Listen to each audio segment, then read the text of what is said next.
I'm a huge fan of professional golf, and 1 week each July, I like watching the world's best golfers play some very unusual courses. That week is next week, and the tournament is the British Open, or simply the Open. First played in 1860, and the oldest of professional golf's 4 major championships.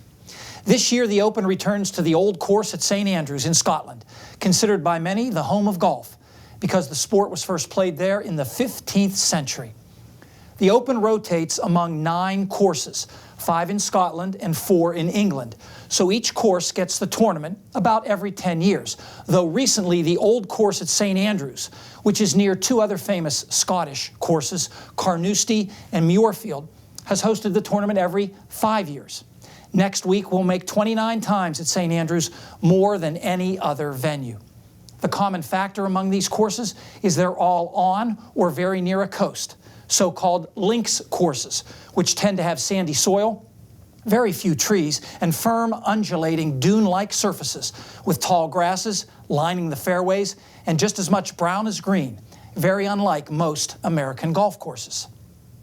Now, St Andrews is about an hour's drive northeast of the capital of Edinburgh, right on the North Sea, so the weather is always a factor.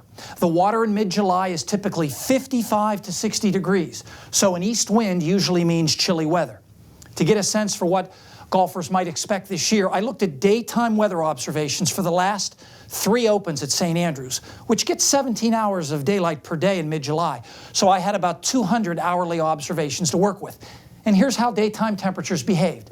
70% of the time between 55 and 64. So this is jacket weather.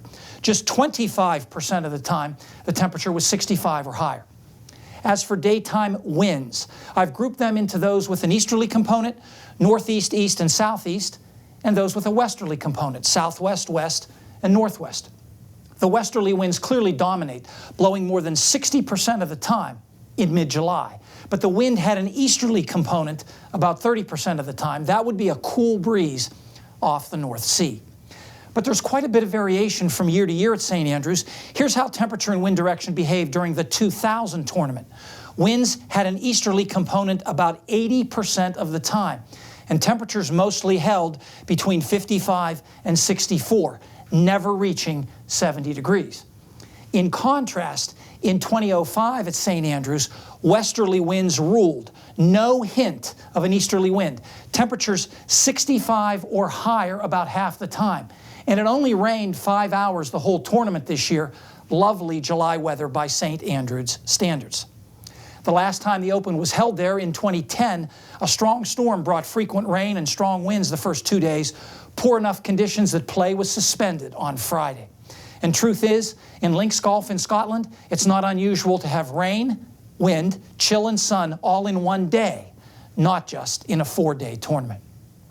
More so than most traditional American courses, links golf demands a player constantly adapt to varying weather conditions, particularly changing winds. You really have to think your way around the links. Fred is back next with the extended forecast.